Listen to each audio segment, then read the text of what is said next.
Welcome to American Education FM, everybody. I'm Dr. Sean Brooks. Welcome back, everybody.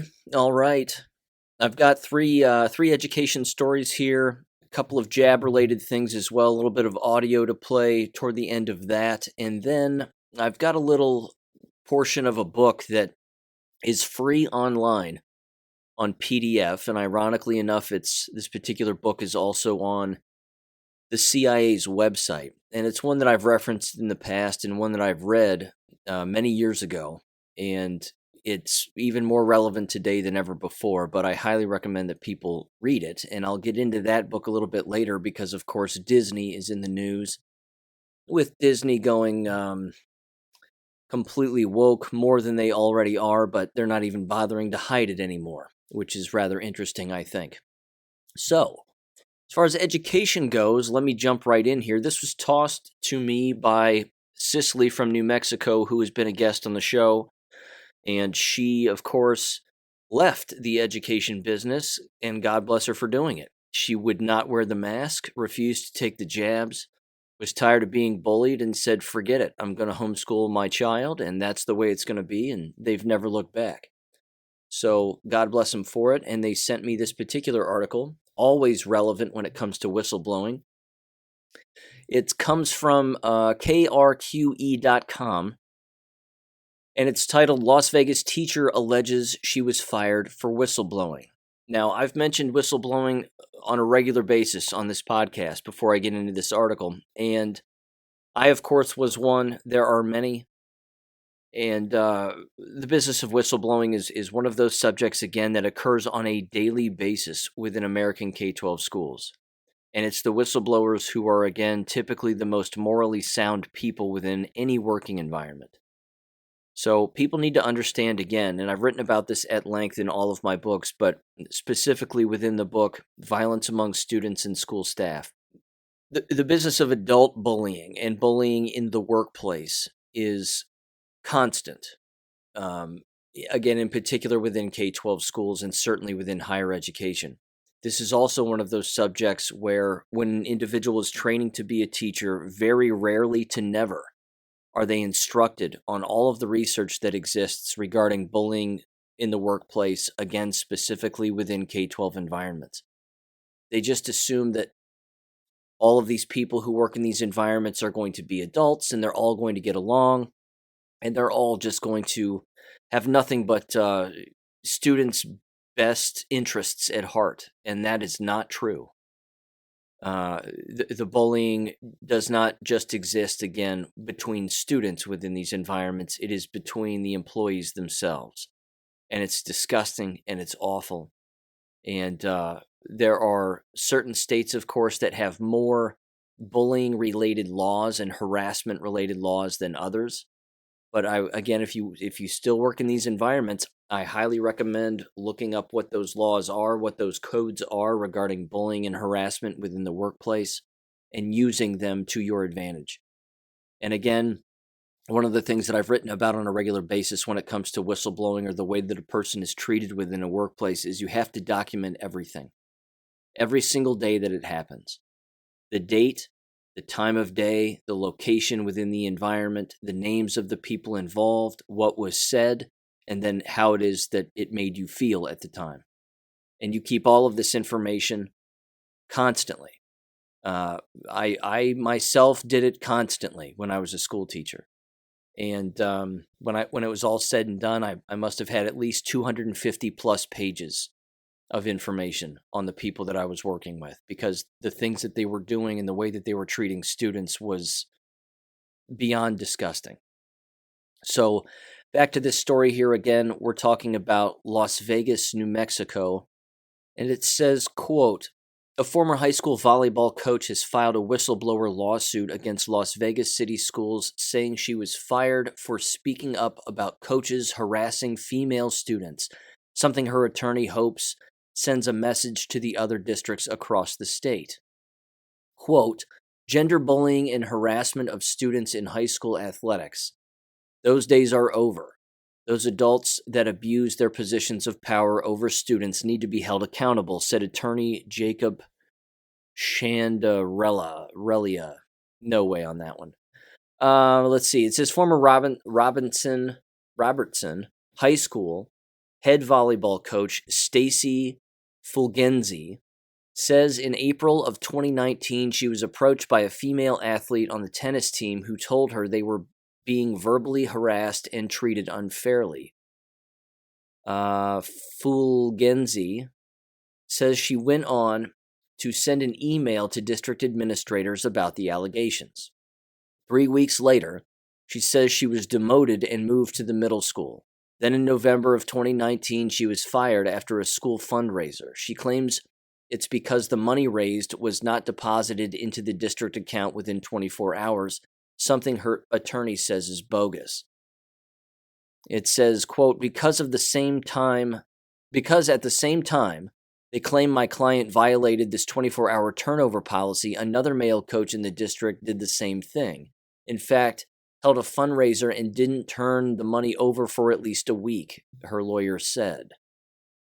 It wraps up here and says the lawsuit is filed against the superintendent and the athletic director, who is Fulgenzi's ex-brother-in-law. And her lawyer, Shandarelia, says that it is not what is motivating the lawsuit. Quote, the timeline in the case clearly illustrates that the motivating factor for the district's retaliation was my client's whistleblower.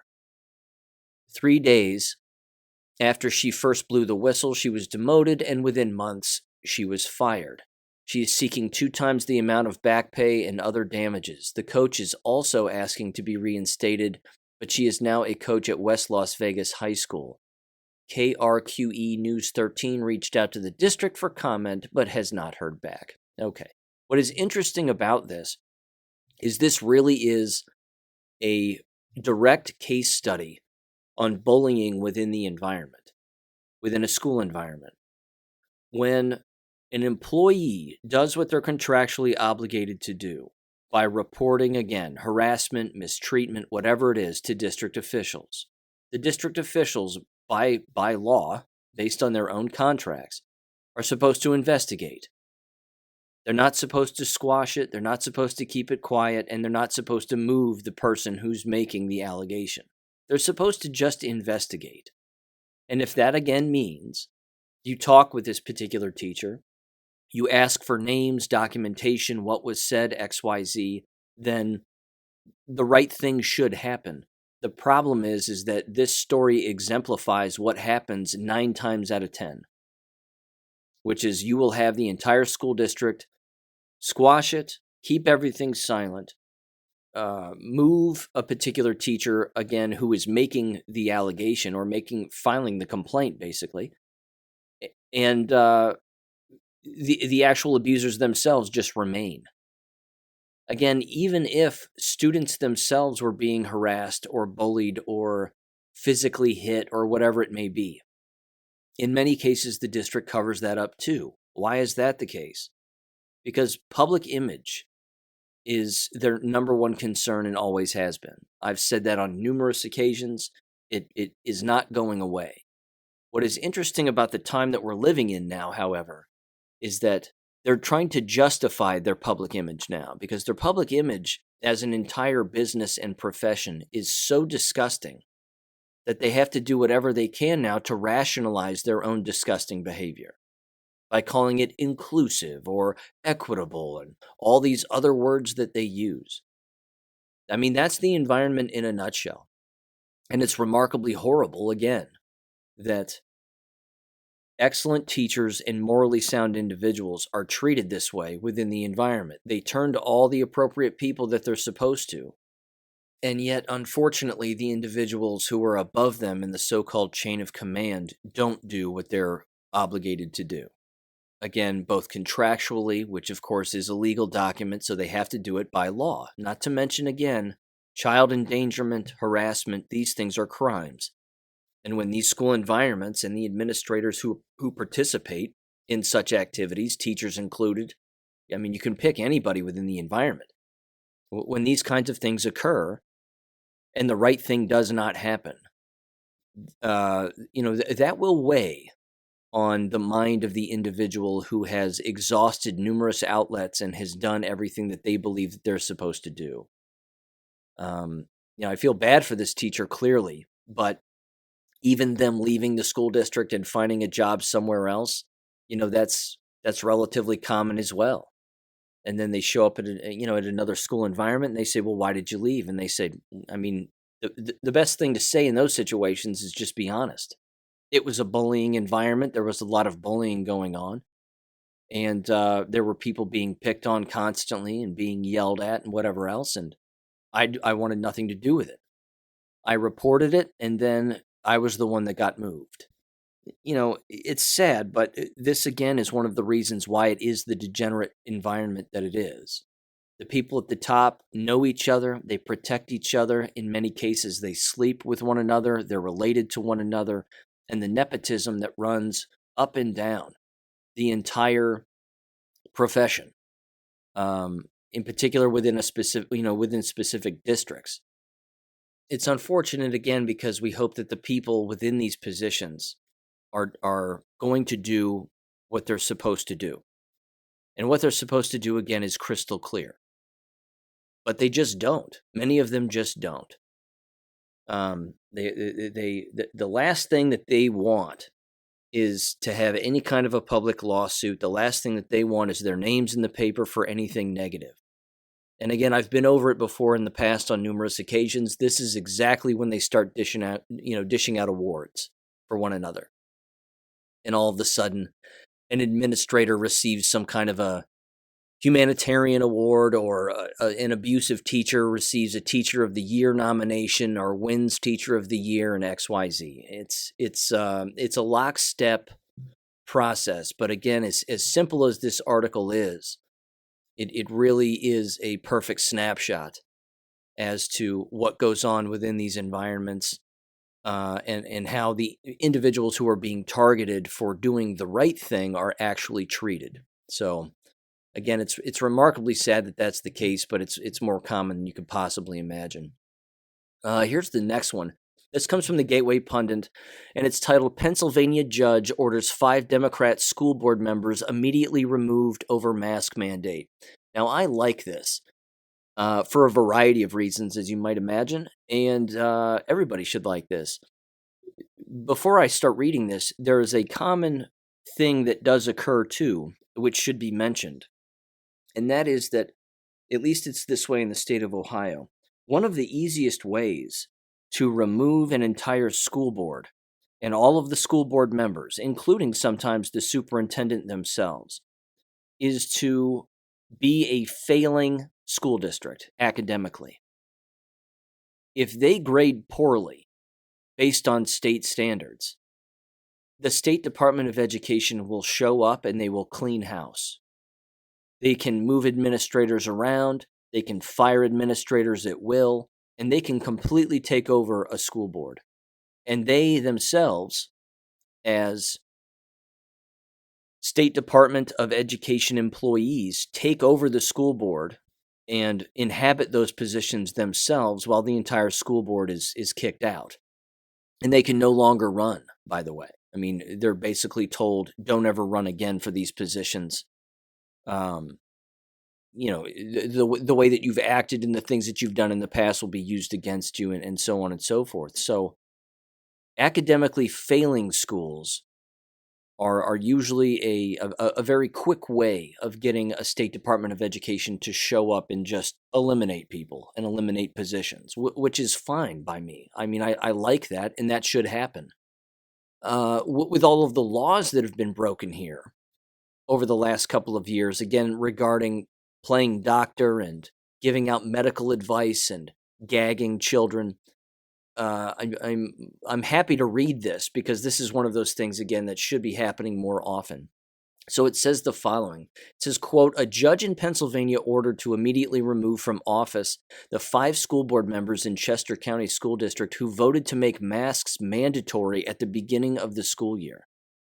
In February, the parents filed a petition asking the Chester County Court of Common Pleas to remove the 5 Democratic school board members." There's that word Democratic again. It's Democrat. They're Democrats. They're not Democratic. Ugh. Anyway, to remove the school board members because they had voted to make masks mandatory in the school district last August of 2021. according to a report from WHYY Media. It says, quote, once the Supreme Court declared that it was unconstitutional, we implored our school board. We asked and begged and pleaded and made comments to lift the mask mandate, and they refused. Parent petitioner Rosisha said. No way I got that right. They continued to say, when they refused, that is when we made the decision to file the petition, she added. And then more from that, it says the months-long dispute over masks in Chester County School District culminated Tuesday in a judge ordering all 5 Democrats on the school board to immediately be removed from office. After Pennsylvania's state of emergency first ended in June of 2021, the board opted to continue requiring masks. It stood by that decision while the state reimposed a school mask mandate, and for 2 months after the Pennsylvania Supreme Court declared that mandate unconstitutional in December. In his order that the 5 Democratic members of the board be removed from office, quote unquote, Judge William Mahone wrote that his decision came after there was no response to the petition by the school district or its council. In the motion to reconsider filed with the court, a copy of which WHYY obtained Wednesday, the attorneys argued that the deadline for the response was actually April 4th and disputed the timeline used, which was based on the March 15th filing date of the petition to remove the school board members. The lawyers argued that the Pennsylvania statute in question gives the school directors no more than 20 days to respond. The motion asks that the court vacate the order, reinstate the school board directors, and allow the respondents until April 4th to file a written response to the petition. District leaders and the apparently ousted school board members did not respond to requests for comment. However, in a letter sent out to the district parents Tuesday night, Superintendent Robert Sokulski attempted to downplay any concern that the judge-ordered ousting of the board members would stick. Quote, the decision states that the removal of the board members named in the petition was a procedural result and does not address any of the allegations made in the complaint. Special counsel to the district is in the process of preparing a substantive response on behalf of those school board members named in the petition, the superintendent said. He acknowledged that he didn't have all the answers but would remain committed, quote unquote, to education throughout the process. The superintendent concluded by saying that due to the ongoing nature of the situation, he would not be able to provide any additional comment for the time being. Judge Mahone gave both parties to the case 7 days to submit the recommendations for replacement board members. He will make the final determination about who is appointed. Unquote. Now, I love this. I love this for a lot of reasons. Number one, how many schools do you know that have experienced the exact same thing, and yet the school board members still remain? See, they were asked to legally remove the mask mandate because it's against the law. Statewide, against the law. Can't do it. Can't force the masks. And they just kept them in place anyway. See, this is where parental follow-up really matters in instances like this. And thank God for the judge who actually is looking at the law and saying, yes, they are in direct violation. They've kept the masks in place. They aren't supposed to. It's a crime. And now we're going to hold them accountable. And the first thing to do is just remove them. It's so simple, it's stupid, but it's brilliant. It's just brilliant. I'm glad that this has happened.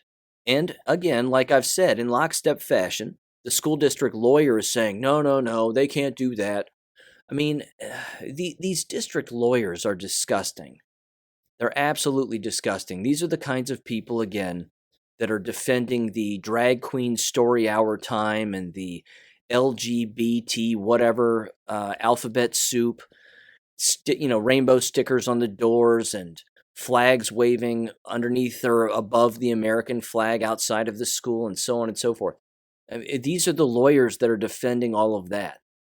And again, as I've said in the past, degenerate environments are going to hire degenerate lawyers to protect one another and the environment from outside moral influence to stop being degenerate environments. They're just showing their hands right now.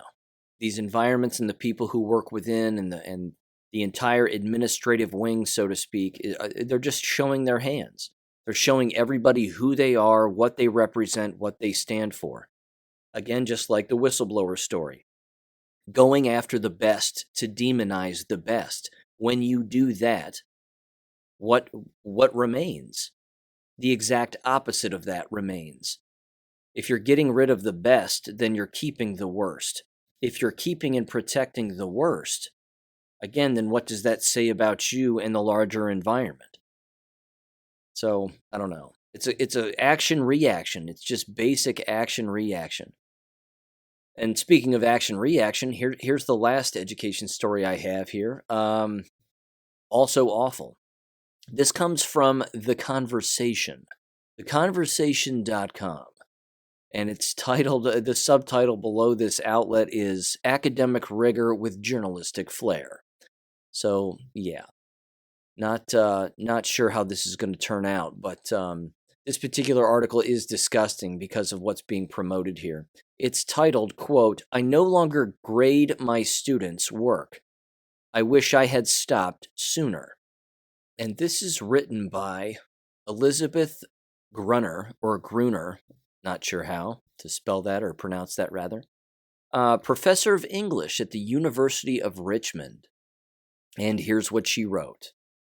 I got to tell you, I hate to sound superficial here, but sometimes you can just look at a person and you know their political persuasion.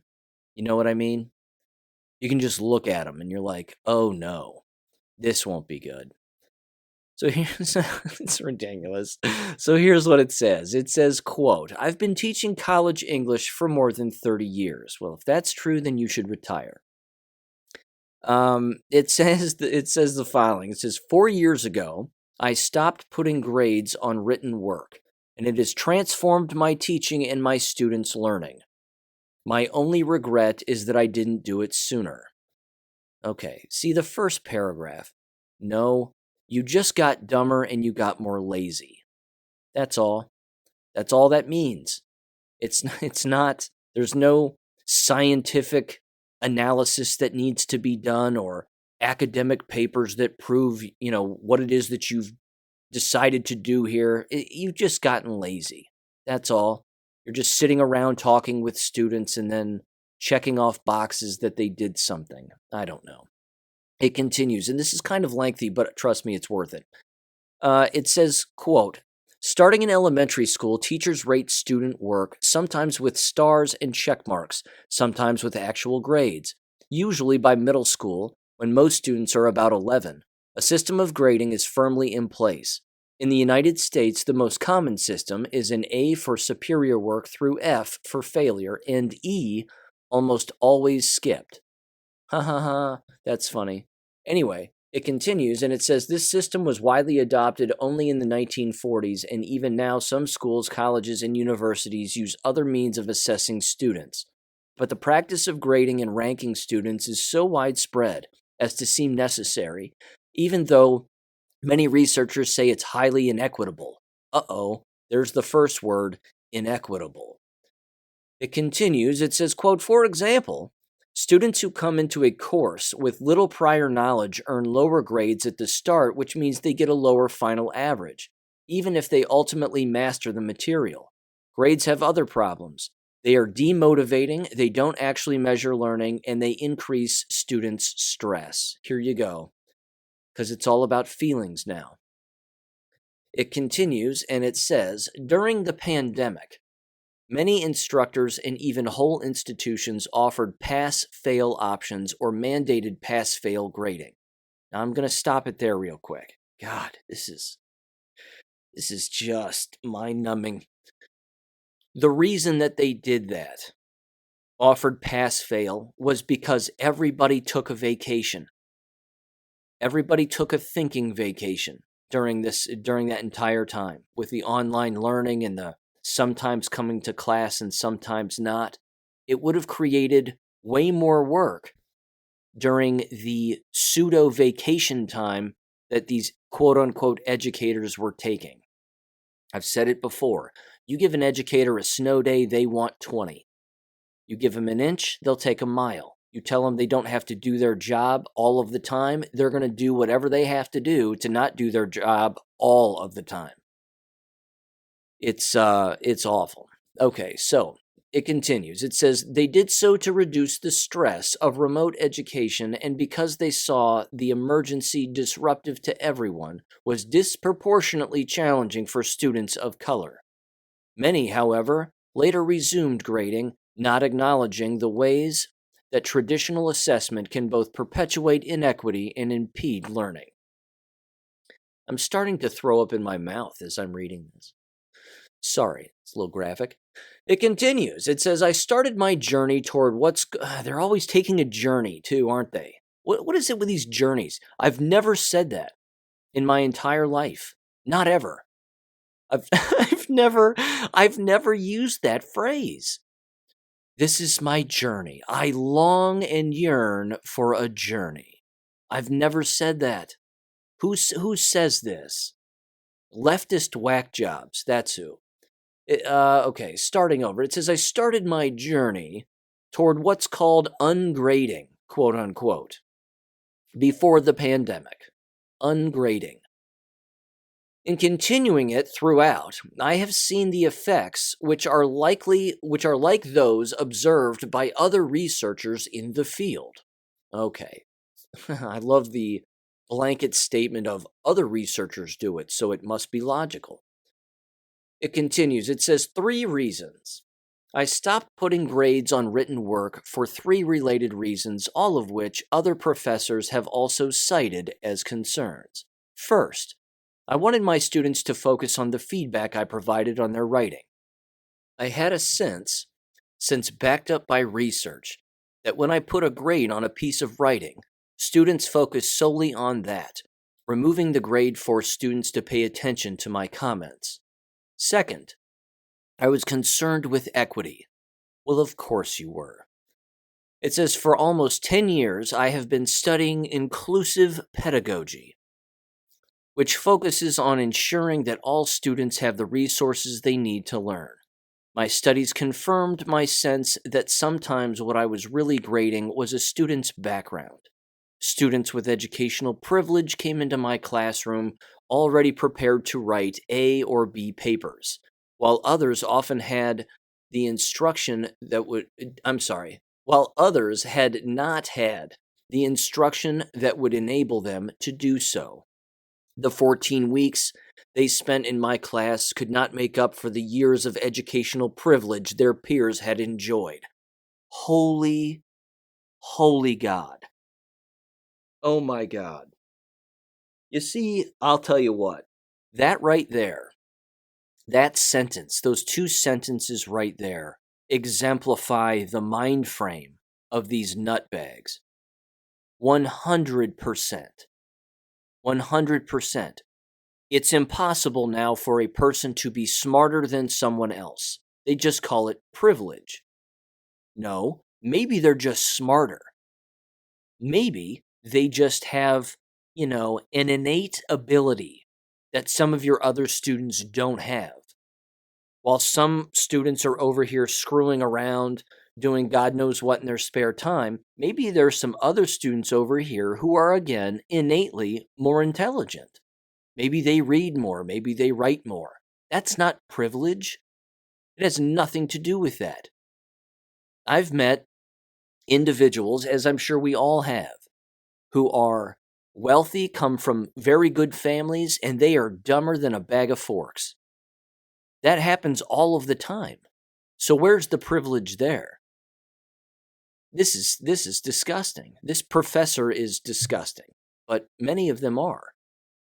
It continues here and it says, third, and I admit this is selfish. I hate grading. See, there it is. They just said it. This is why they don't grade.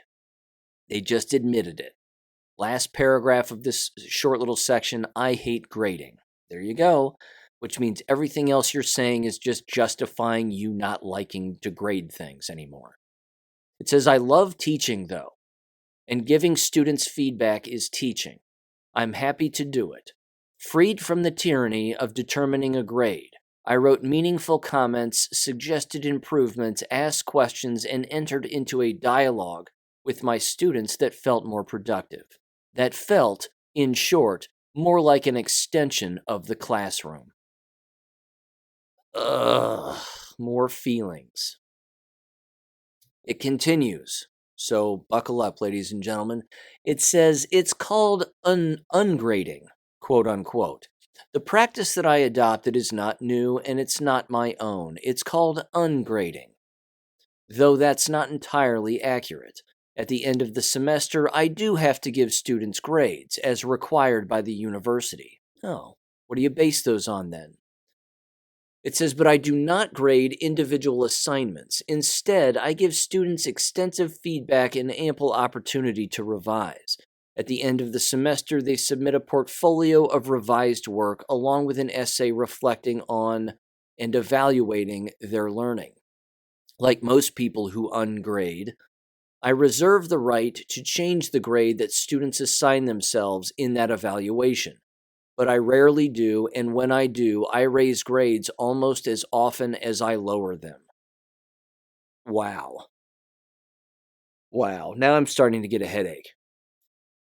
I mean, if we're just letting students grade themselves, what person is going to give themselves anything less than an A? I mean, that would be my first question in the class. I'd raise my hand and say, "Hi, so we get to grade ourselves? Is that how this works?" And they'd go, "Yes." And I'd say, well, in that case, I give myself an A. And I give myself an A right now on day 1. And then I'd say, do I have to show up anymore? I mean, these people are lunatics. They're just lunatics. And they're lazy. And they're showing that to everybody. They're showing that to everyone. I mean, reading this again is physically painful for me. Let's see. It says the first class I ungraded was incredulous. After I explained the theory and the method, they peppered me with many of the questions that other ungraders have also faced. Quote, if we ask you, will you tell us what grade we have on a paper? No, I answered, because I really won't have put a grade on it. And then it says, quote, if we decide halfway through the semester that we're done revising something, will you grade it then? They responded, no, again, because I'm grading an entire portfolio, not individual pieces. And then they said, quote, will you tell me where I stand, quote unquote. The students are asking these questions. And then she says, my comments on your work and our conferences should give you a good sense of how you're progressing in the class. As for motivation, I asked them, what do you want to learn? Why are you here? Like most college professors, I teach classes across the curriculum, but I started my ungrading journey. There's the journey again. In classes that students were taking to fulfill basic graduation requirements. They were stopped short by the question. They wanted a good grade and fair enough. That is the currency of the institution. As we talked, though, we uncovered other motivations. Some took my children's literature class because they thought it would be a fun or easy way to fulfill the requirement. They confessed, sometimes reluctantly, to anxieties about reading, about writing. They weren't confident in their skills, didn't think they could improve. These were exactly the students I was hoping to reach. Without putting grades on their work, I hoped, like my fellow ungrader, Heather Maselli, who teaches general science courses to college students, that these less confident students would see that they could improve, could develop their skills, and meet their own goals. In my more advanced courses, students had an easier time identifying content-related goals, but I have also found surprisingly similar results in their reflections. They, too, want to overcome anxieties about speaking in class, concerns that they aren't as prepared as their classmates, fears that they can't keep up. And then it says, how did it go? Wow. That first semester, students participated in class, did the readings, and wrote their papers. I read and commented on them, and if they chose to, they revised as often as they wanted. At the end of the semester, when they submitted portfolios of their revised work, their reflections on the process and assessments of their learning tracked closely with my own. Most recognized their growth, and I concurred.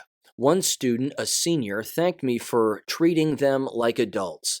As for my interest in equity, I found that students who were less prepared did indeed develop their skills. Their growth was substantial, and both they and I recognized it. Well, isn't that special? Because that's what's supposed to happen in a classroom. Just by being there, they're supposed to get smarter, not dumber. But unfortunately, with these strategies, it's just teaching them a horrible, horrible lesson that is going to backfire on them in the real world. It continues, unfortunately, and it says, the system takes time to implement, and I've revised it over the years. When I began, I was inexperienced at coaching students to develop their own goals for the course, at helping them to reflect, and at guiding them to think about assessment in terms of their own development rather than following a rubric. And I have found that students need time to reflect on their own goals for the class at the outset, at a midpoint, and again at the end of the semester, so they can actually see how they've developed. They need encouragement to revise their work as well. My comments help, but so do pointed reminders that the process of learning involves revision, and the course is set up to enable it. Students in the introductory classes require a bit more direction in this work than advanced students, but most eventually take the opportunity to revise and reflect. Now I see students from all backgrounds recognizing their own growth, whatever their starting point. They benefit from my coaching, but perhaps even more so from the freedom to decide for themselves what really matters in their reading and writing. And I benefit, too, from the opportunity to help them learn and grow without the tyranny of the grade." Unquote.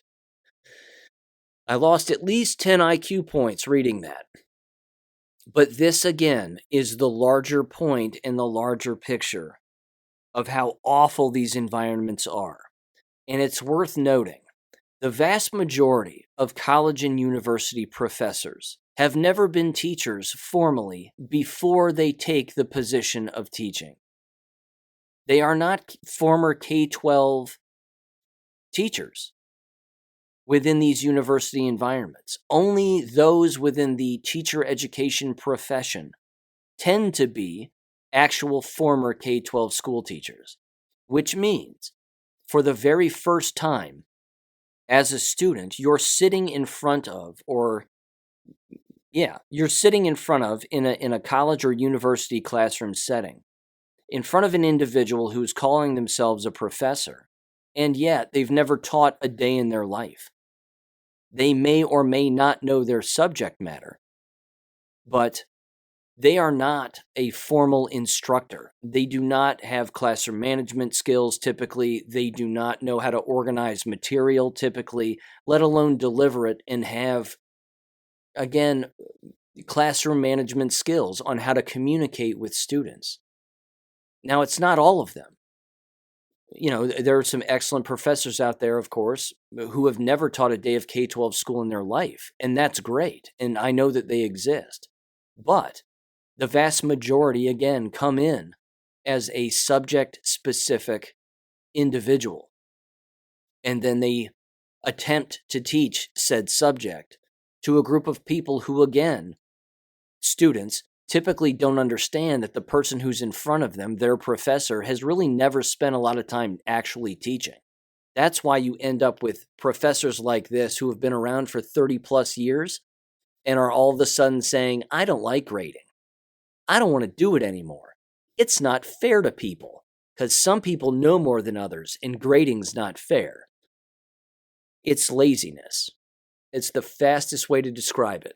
It's just flat out lazy. And again, if this person has been teaching college English for more than 30 years, it's time for them to hang it up. Just go away. That's all. Retire. Go do something else. Starbucks needs employees too. Yeah, it's awful. Absolutely awful. Okay, shifting gears here. Jab-related stuff. Very briefly, I want to mention this. Dr. Sherry Tenpenny was on Alex Jones the other day, and I listened to a portion of it. And right at the very beginning, here's what she said, because she was asked by Alex Jones about what do you see coming? What's coming down the line here? And here's what she said, and it's worth keeping an eye on, clearly. She stated that hemorrhagic fever is going to start being normalized, including Ebola. And what they're probably going to do, and by they, I mean the enemy powers that be, that they're going to start to roll out this scare tactic, and then they're going to tell the general public, don't worry, we have a vaccination for you. But you cannot receive that vaccination unless you have COVID shots. So using the COVID shots again as a blackmail tool or some kind of bribery scheme, more coercion clearly, in order to again get individuals jabbed with as many things as humanly possible to wipe them out. That's essentially it. I think they're going to I agree with her. I think they're going to continue to play that card as much as they can because they're running out of cards to play. So that's worth keeping in mind going forward, I think. Now, here's the piece of audio I want to play, and it's Dr. Sucharit Bhakdi, and I love this guy. I've been listening to this man for a very long time here since this entire thing rolled out over the last couple of years. And this comes from, let me see here. It comes from Rumble, and it comes from the channel Refuge of Sinners. And Dr. Bhakdi has a medical degree, and he's a professor of biology, and has published over 300 articles in the field of immunology, bacteriology, virology, and parasitology. He's chaired the Institute of Medical Microbiology and Hygiene at the Johannes Gutenberg University of Mainz, Germany, if I'm saying that right, from 1990 until his retirement in 2012. I'm just going to kind of let this play here. He brings up a number of different things. He starts talking about blood clotting a little bit. And then again, he talks about what's going to happen with these people. In particular, the individuals that have perpetuated this crime this entire time. Ignorance here is not going to be an excuse, essentially. And I'm just going to let it roll. So give this a listen. And again, I greatly admire this man. As I think you talked to John O'Looney. Yes. Yes. And I think he talked to you about this white clots that he found, right? Mm-hmm. Do you know what those white clots are? No. Those white clots, well, I'll tell you. There are two types of clots. Red clots, which are normal clots, and white clots that are platelet rich. They are full of platelets. And it's the platelets that give them the white color. Now, white clots always form in living people. Red clots can form after you die. Hours after death, the blood clots. And those clots are red because they're normal. But if white clots form, it means that the platelets have been activated. And you can only activate platelets if you are living, all right? So what John O'Looney is showing the world is that people have clots forming in their living bodies. What a horrible thought.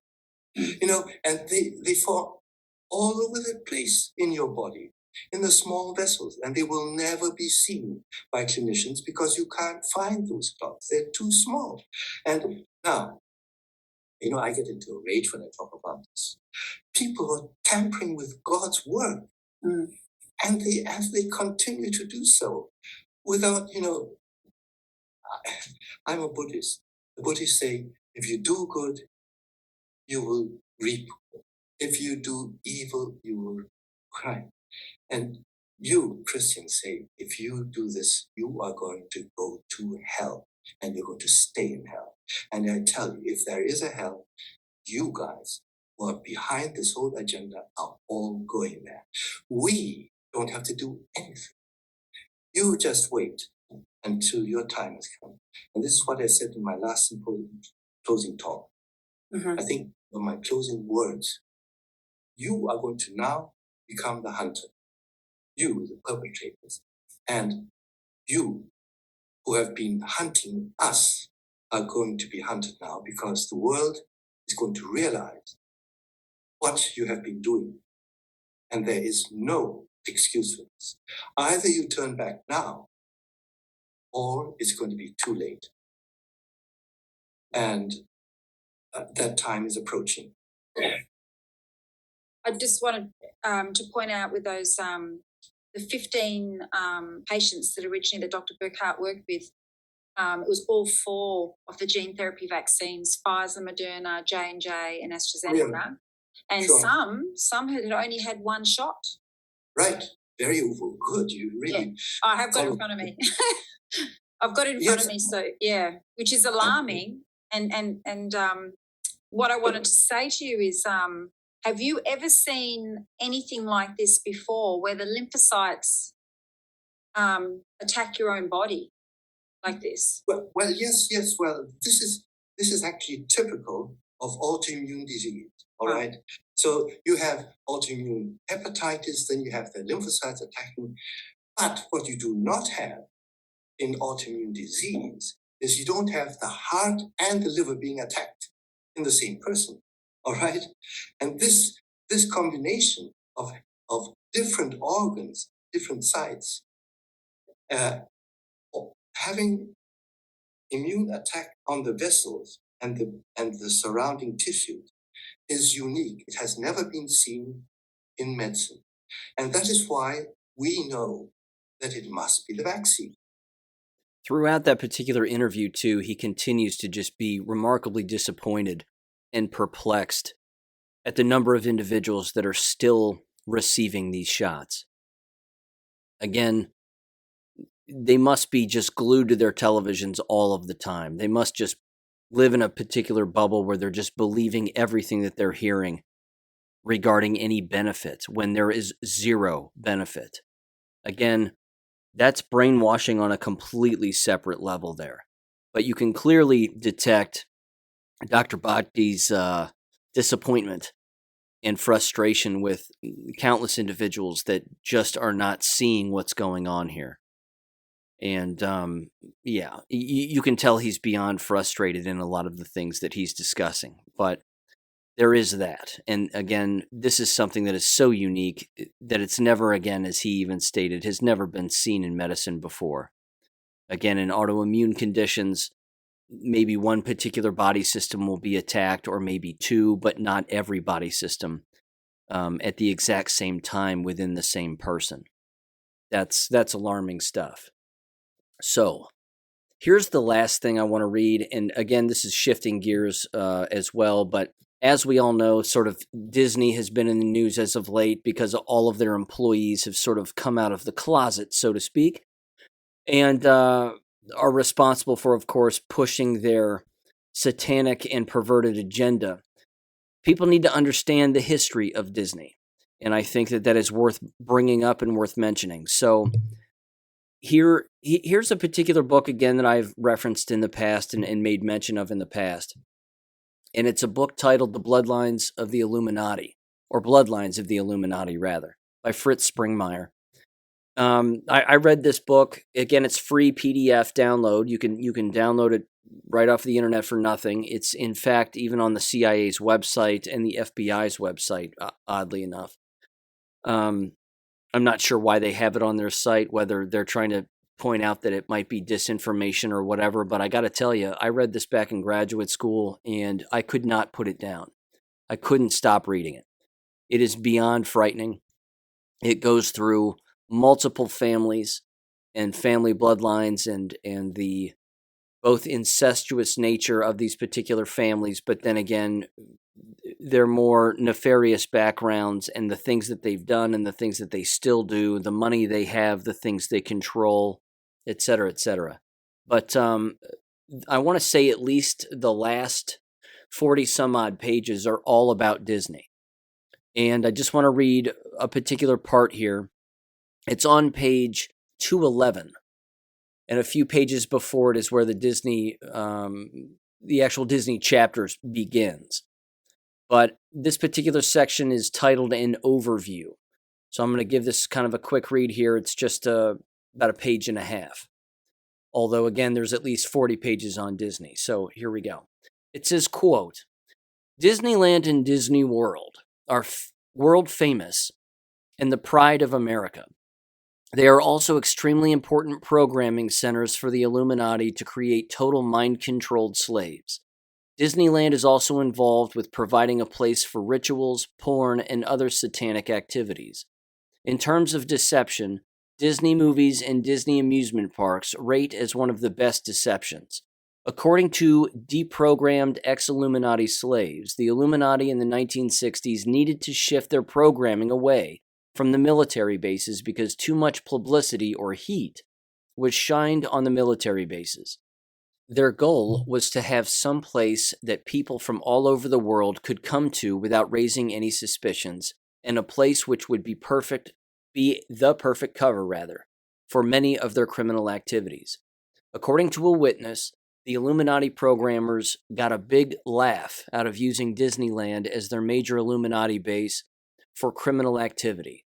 Under the disguise of entertaining the world, they carried out money laundering, child slavery laundering, and mind control. They nicknamed Disneyland the Little Syndicate of Mind Control, quote unquote. When a child of 3 or 4 was kidnapped, they would torture the child and put them on a ride, such as a Ferris wheel or a carousel, that A, created disassociation from the pain, while also B, going along with some fairy tale programming script. An abducted child, while waiting to be picked up from one of the Illuminati non-parent caretaker by another, could be kept happy and distracted while waiting for the pickup. For years, Disneyland was an Illuminati center for many of their worldwide activities.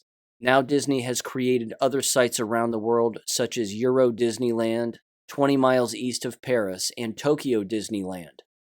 Tokyo Disneyland in 1991 had 16 million people attend. With such huge crowds, it doesn't take much imagination how the Illuminati have been able to do sneaky criminal activities right in front of people, and the public never sees it, in the middle of the activity. Euro Disney has been a money-losing affair, but the Saudis who benefit from its mind control gave Disney the money to keep it financially in business. Walt Disney Records is the largest children's record label in the world. Disney, through their movies, books, toys, records, etc., has made a tremendous impact on the children of the world.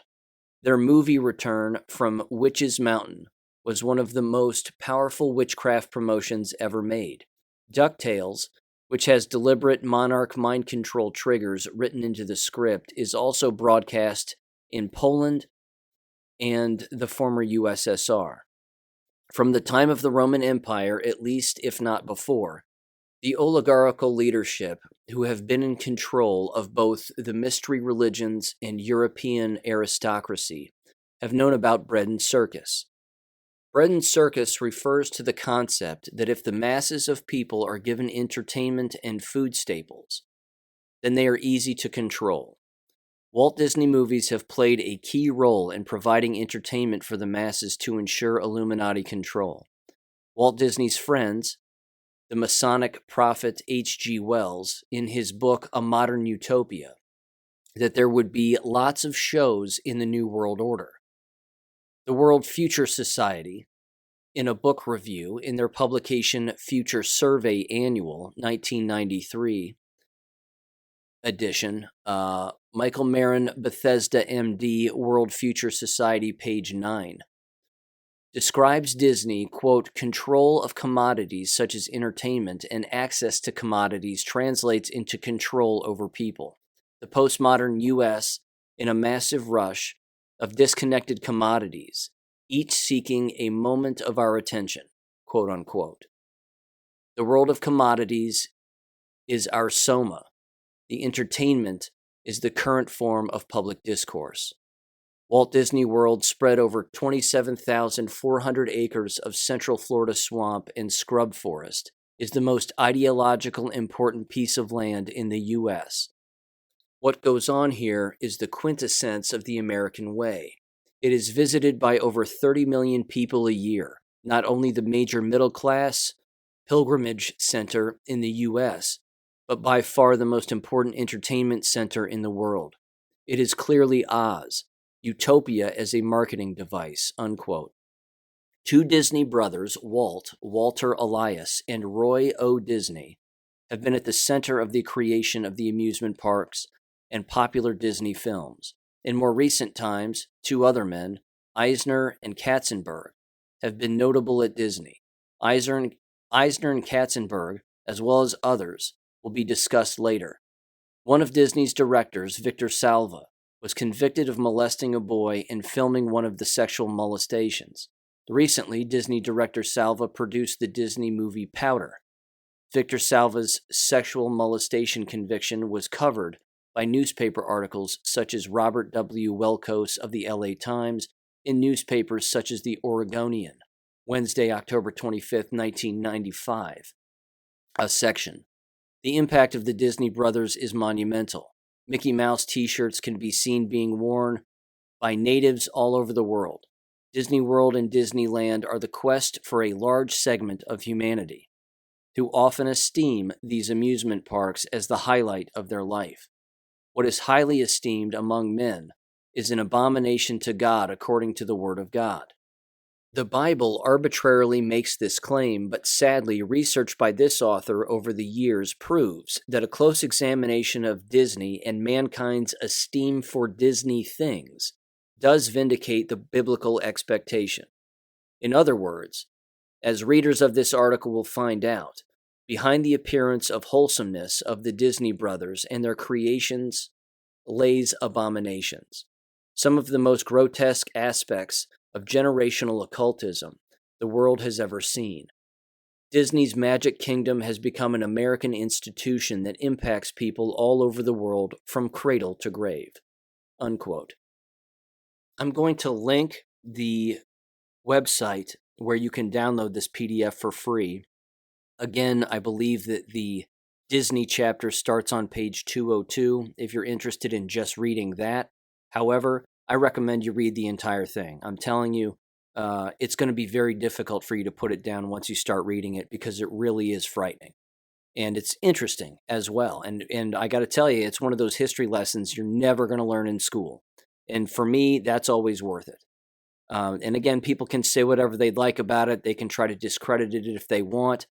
But it requires an open mind and a mind that's willing to learn in order to, I would say, improve ourselves by, of course, examining the truth of the world that we really live in. Not to mention, based on current events here, it really begs the question, what is the future of Disney? What is the future of this company? Again, they've come out as being pedophiles. They have a history of pedophilia. They have a history of mind control. They have a history of child trafficking, et cetera, et cetera. And now they're basically bragging about it in their own ways. So it really does, again, bring to the forefront what is it that this company actually thinks that they're going to get away with and what's actually going to happen to them. Could they get wrapped up in a RICO case, in a RICO criminal case? I think they could. I mean, they've been engaging in worldwide crimes since their inception. So I got to tell you, a world without Disney would be 100% fine with me. I'd be 100% okay with it. And it'll be interesting to see what happens going forward. So with that said, ladies and gentlemen, lots of information, a lot going on this week, but have a great weekend and I'll catch you on Monday. Take care. Thank you for listening to American Education FM. Make sure and check out AmericanEducationFM.com for more information. Take care and God bless.